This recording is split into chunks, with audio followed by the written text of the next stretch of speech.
The phone rang at 6:47 a.m. on a gray October morning, jolting me awake in my cramped studio apartment. The caller ID showed a number I hadn't seen in 2 years. Whitman Family Farm, Emma. The voice was shaky, unfamiliar. It took me a moment to recognize Caroline, my ex-sister-in-law. It's Dad, Harold. He's gone. I sat up in bed, my heart hammering. What happened? Heart attack. Last night. Her voice was distant, clinical. The funeral is Thursday. I'll be there, I said automatically. There was a long pause. Emma, ... I don't think that's a good idea. Mom's already upset enough. And Michael Harold was like a father to me. Caroline, I'm coming. She hung up without another word. I stared at my phone, memories flooding back. Harold Whitman, with his weathered hands and patient smile, teaching me to drive the tractor. Harold, sitting on his porch every Sunday evening, sharing stories about the farm's history. Harold, who never once made me feel like the teenage nobody, who'd accidentally gotten pregnant and married into a family way above her station. Harold, who'd been the only one to call after the divorce, checking if I was okay. I pulled on my waitressing uniform and headed to work, my mind spinning. The diner was busy with the morning rush, but I moved through my shift mechanically, thoughts consumed by the man who'd shown me what a real father looked like. During my break, I called my manager. I need Thursday and Friday off. It's a funeral. You already used your bereavement days when your grandmother died. I'll take it unpaid. I couldn't afford to lose 2 days' wages, but some things mattered more than money. Harold had taught me that. That evening, I drove to Walmart and used my last $20 to buy a black dress from the clearance rack. It wasn't much, but it was respectful. Harold would have understood. As I lay in bed that night, I wondered if I was making a mistake. The Whitman family had made their feelings clear after the divorce. I was no longer welcome. But Harold had been different. Even when his son broke my heart, Harold never turned his back on me. The least I could do was say goodbye. My phone buzzed with a text from an unknown number. Mrs. Richardson, this is James Peterson, Harold Whitman's attorney. He left specific instructions for me to contact you regarding his services. Please call my office at your earliest convenience. I stared at the message, confused. Why would Harold's lawyer need to talk to me? Cedar Falls looked exactly the same as I drove through downtown on Thursday morning. The same grain elevator dominated the skyline. The same mom-and-pop shops lined Main Street, and the same pickup trucks filled the parking spaces. But I felt like a stranger returning to a place that had once been home. The funeral home parking lot was packed with expensive vehicles, luxury SUVs, and newer model trucks that told the story of farming success I'd never been part of. My 15-year-old Honda looked painfully out of place among them. Inside, the viewing room was filled with the Whitman family's friends and Harold's farming neighbors. I recognized most faces, though many turned away when they saw me. The whispers started immediately. That's Michael's ex-wife. Heard she's working as a waitress now. Some nerve, showing up here. I ignored them and approached the casket. Harold looked peaceful in his best suit, the one he'd worn to my wedding, and later to court when I'd testified as a character witness in a neighbor's property dispute. He'd always believed in doing the right thing, even when it was difficult. You shouldn't be here. I turned to find Patricia Whitman standing behind me, her face a mask of cold disapproval. She wore an expensive black suit and pearl earrings I remembered from family dinners years ago. I came to pay my respects, I said quietly. Your respects. Patricia's voice carried across the room. You have no right to be here. You're not family anymore. The conversations around us stopped. I felt every eye in the room watching, waiting to see how this would play out. Harold was important to me, I said, keeping my voice steady. Harold felt sorry for you. Patricia shot back. That doesn't make you family. Michael appeared at his mother's side, looking uncomfortable but determined. Emma, you need to leave. Dad would have wanted her here, a voice said from behind them. I looked up, surprised to see David, Harold's youngest grandson, now 21 and towering over his relatives. Grandpa talked about Emma all the time. He missed her. That's enough, David, Caroline snapped, appearing with her husband Robert. This is neither the time nor the place. But David stood his ground. Grandpa said she was the only one who really listened to his stories. The only one who cared about the farm's history. Patricia's face flushed red. Harold was getting sentimental in his old age. That doesn't change the fact that she's not welcome here. I'll leave, I said quietly. I'd accomplished what I came for. I said goodbye to Harold. I didn't need to cause a scene at his funeral. As I walked toward the exit, I heard David call out, "Emma, wait." But Michael grabbed his arm. "Let her go," he said firmly. I drove home with tears streaming down my face, wondering if I'd made a terrible mistake in coming. The law office of Peterson and Associates sat on a quiet side street in Cedar Falls, housed in a converted Victorian mansion. James Peterson had been Harold's lawyer for over 30 years, handling everything from property disputes to the legal aspects of the farm operation. "Thank you for coming, Mrs. Richardson," the elderly lawyer said as he led me into his wood-paneled office. "I know this must be a difficult time. I have to admit, I'm confused about why you wanted to see me," I said, settling into a leather chair across from his massive oak desk. Mr. Peterson smiled sadly. "Harold spoke of you often. He was very fond of you, you know, even after the divorce. The feeling was mutual. He was a good man. Indeed he was. And a very careful one when it came to legal matters." The lawyer opened a thick file folder. "Harold updated his will 6 months ago. There are some unusual provisions that I wanted to discuss with you privately before the official reading." My stomach tightened. "I don't understand." "Harold left you something, Emma. Something significant." Mr. Peterson leaned forward. "But before we discuss that, I need to ask you some questions about your current situation." For the next hour, I found myself describing my life since the divorce, the struggle to find steady work, the small apartment I could barely afford, the way Michael had stopped paying alimony when he decided I should have saved more during the marriage. I told him about working double shifts at the diner, about my daughter starting college on student loans because I couldn't help financially. Mr. Peterson listened without judgment, occasionally making notes. "Harold knew about your struggles," he said finally. "He also knew about some things regarding his family that might surprise you." "What do you mean?" "Caroline's husband Robert has been embezzling from his construction company. They're facing bankruptcy. Michael's new wife has expensive tastes and even more expensive gambling habits. Patricia has been borrowing money against her portion of the farm's value for years." I stared at him. Harold knew all this. Harold Whitman wasn't as naive as his family assumed. He saw what they were becoming, and it troubled him greatly. The lawyer's expression grew serious. "Emma, what I'm about to tell you must remain confidential until the will reading. Can you give me your word?" My heart was racing. "Of course, Harold has left you the farm. All 800 acres, the house, and the majority of his liquid assets." The room spun around me. "That's impossible. I assure you, it's quite real, and quite legal."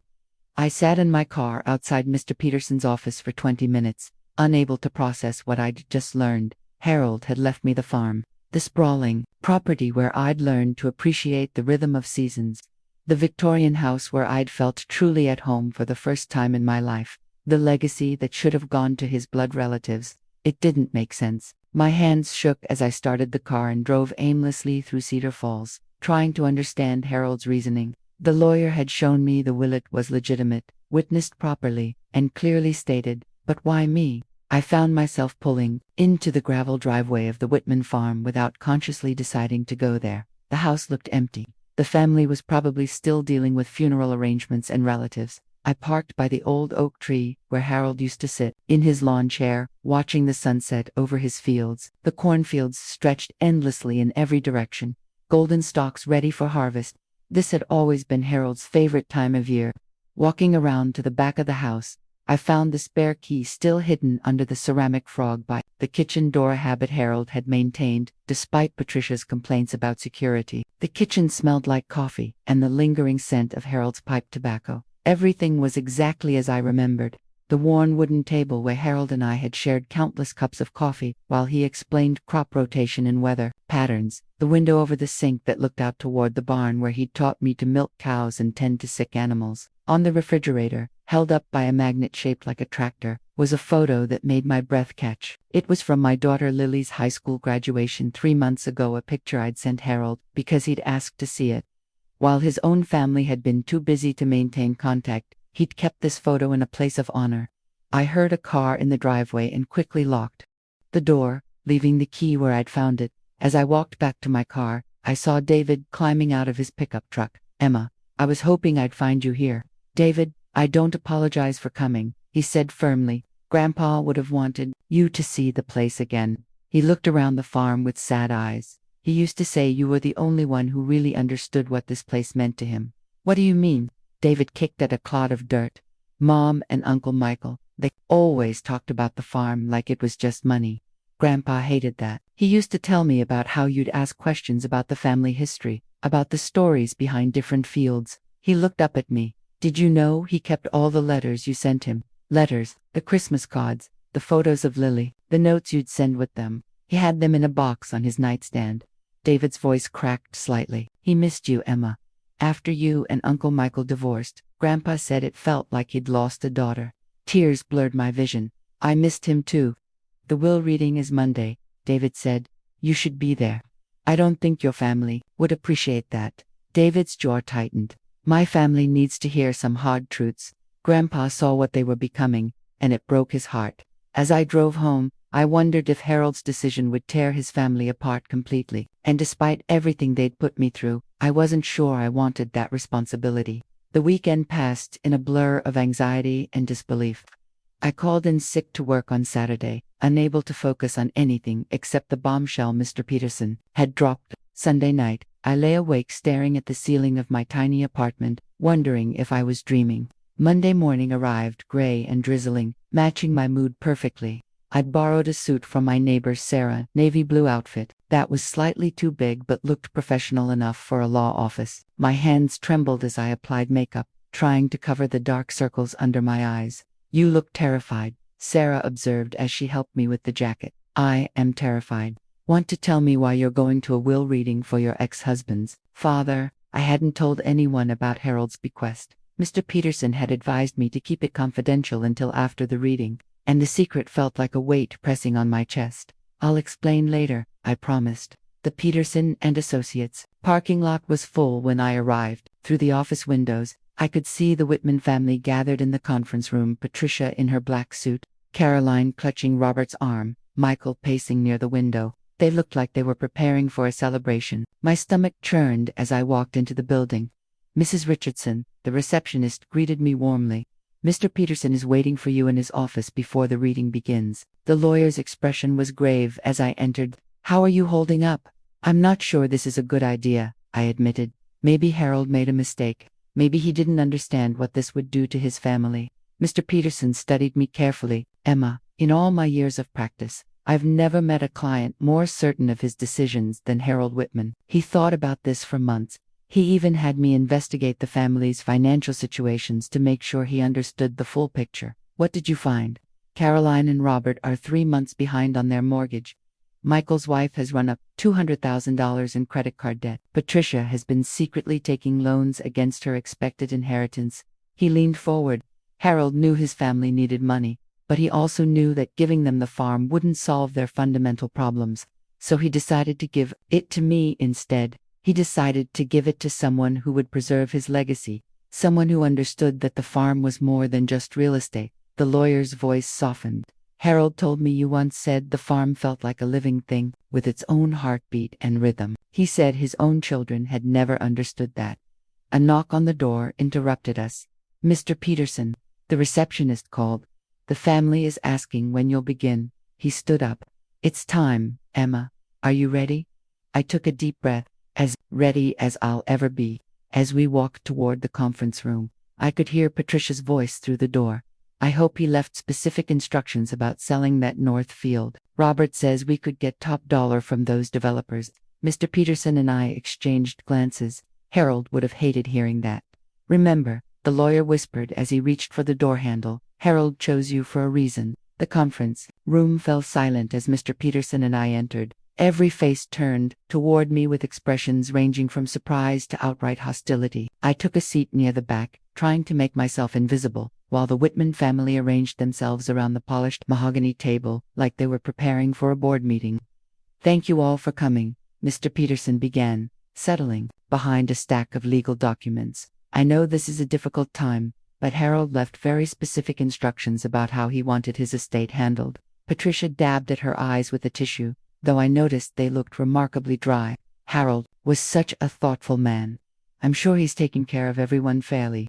Indeed, he was thoughtful, the lawyer agreed. Harold spent considerable time crafting this will to reflect his values and wishes. He adjusted his glasses. Before we begin with the specific bequests, I should mention that Harold's estate is quite substantial. The farm comprises 800 acres of prime Iowa farmland, currently valued at approximately $15 million. The family home is valued at $1.8 million, and there are additional investments and assets totaling nearly $4 million.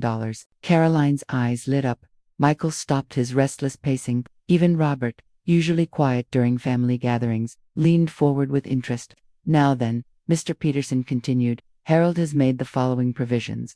To his daughter Carolyn Whitman Bradley, he leaves his collection of antique farming equipment and tools, valued at approximately $75,000. Caroline's smile faltered slightly. What about to his son Michael Whitman? He leaves his vintage automobile collection, valued at $85,000. Michael's face darkened. The cars. That's it. To his former daughter-in-law Patricia Whitman, he leaves the sum of $150,000 from his investment portfolio. Patricia's tissue froze halfway to her face. Former daughter-in-law, I was married to his son for 37 years.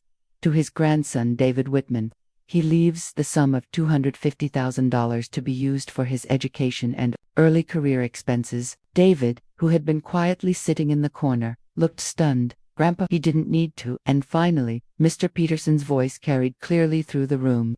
To Emma Richardson, Harold leaves the remainder of his estate, the family farm, the house, all remaining liquid assets, and personal property, with the stipulation that the land may never be sold to developers and must remain a working agricultural operation. The silence lasted exactly 3 seconds.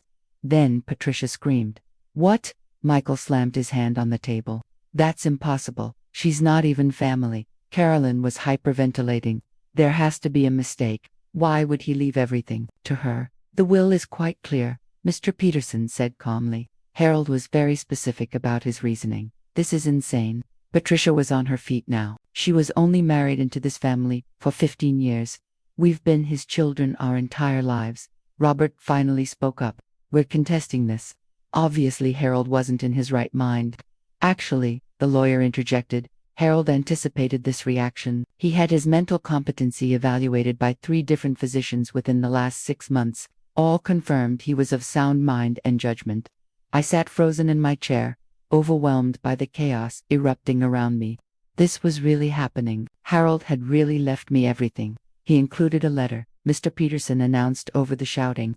The room fell silent again. Mr. Peterson's hands were steady as he unfolded the handwritten letter, though my own were trembling uncontrollably. The Whitman family had fallen into a tense silence, their faces a mixture of rage, disbelief, and desperate hope that Harold's words might somehow explain away what they'd just heard. My dear family, the lawyer read in Harold's familiar tone, if you're hearing this letter, then I'm gone, and you're probably angry about the decisions I've made. I want you to understand that every choice in this will was made with careful thought and deep love for all of you. Patricia let out a bitter laugh. Love, he calls this love. Michael, my son, I watched you become a man I barely recognized. You threw away a marriage to a good woman because you thought you deserved someone more sophisticated. You forgot that character matters more than social status. Your new wife's expensive tastes and gambling problems are already destroying your finances, just as your selfishness destroyed your first marriage. Michael's face went white.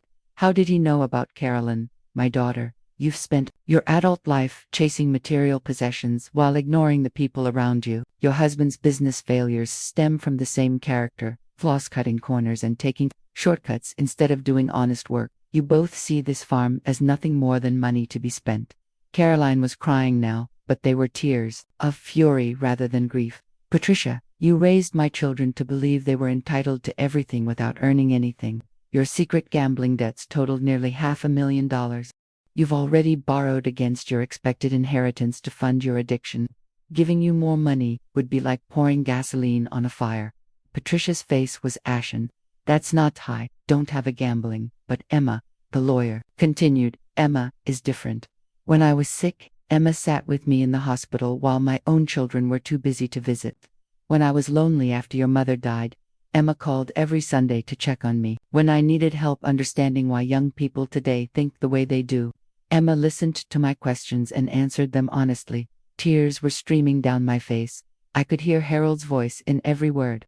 Emma treated this farm like it was sacred ground. She learned the names of all the fields, asked about the history of every building, and understood that this land represents 5 generations of family sweat and dreams. When I taught her to drive the tractor, she treated it like I was teaching her to handle precious china. She doesn't know anything about running a farm, Caroline protested. She'll destroy everything Grandpa built. I know some of you will say, Emma doesn't have the experience to run a farm, the letter continued, as if Harold had anticipated this exact objection. But experience can be learned, character cannot. Emma has the character to respect this land and the wisdom to ask for help when she needs it. David spoke up quietly. Grandpa's right. Emma always asked the right questions. The farm needs someone who will protect it from developers. Someone who understands that its value can't be measured in dollars alone. Emma has seen me cry over a sick calf. She stood with me in the fields during a thunderstorm, watching the corn grow. She knows this farm has a soul. Michael was pacing again, his movements sharp with anger. This is ridiculous. We're family. Blood family. Michael, Caroline, Patricia, you are my blood, and I love you. But family is more than genetics. Family is about loyalty, respect, and shared values. Emma became my daughter the day she chose to keep calling me after your divorce, Michael. She became family when she sent me pictures of her daughter's graduation because she knew I'd want to see them. The lawyer paused, looking around the room. There's more. I've left detailed financial records with my lawyer, Mr. Peterson continued, reading. Every gambling debt, every secret loan, every business failure. I suggest you think very carefully before challenging this will in court. Emma, I've also left you letters from agricultural extension agents who've agreed to help you learn the business side of farming. You're not alone in this. The room was completely silent now except for the sound of Patricia's quiet sobbing. Emma, I know this is overwhelming, but I've watched you work 2 jobs to support yourself and your daughter without ever complaining or asking for help. I've seen your character when times were hard. The farm will thrive under your care because you understand that it's not just about making money, it's about stewardship. Mr. Peterson looked up from the letter. There's a final section addressed specifically to Emma. My heart was pounding, so hard I was sure everyone could hear it. My dear Emma, you gave me something precious in my final years. You made me feel like a father again, not because of duty or expectation, but because of genuine love and respect. You listened to my stories like they mattered. You asked about my father and grandfather, wanting to understand the legacy you were becoming part of. I was crying so hard now I could barely breathe. This farm has been in my family for 127 years. Every generation has faced challenges, floods, economic depressions, wars, but we've endured because we've always had someone who truly loved the land. You are that person for the next generation. Trust yourself. Ask for help when you need it.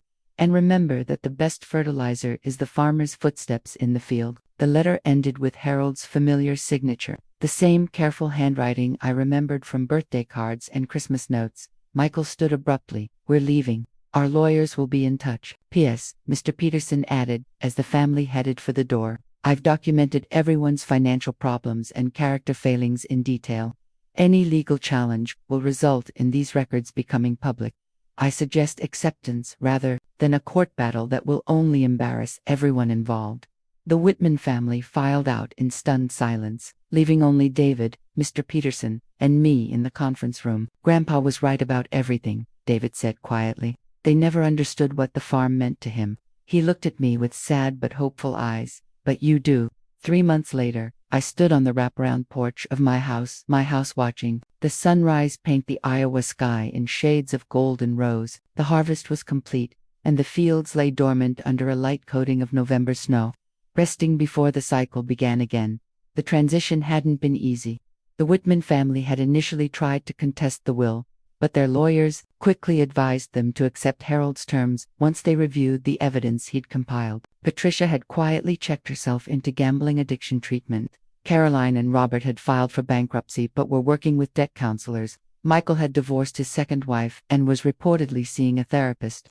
David had become my closest ally, helping me understand the business operations while I learned from the agricultural specialists Harold had connected me with. Lily, my daughter, had transferred to Iowa State to study agricultural business, excited about the possibility of joining the family operation after graduation. My phone buzzed with a text from David. Morning, boss. Ready to start planning next year's crops.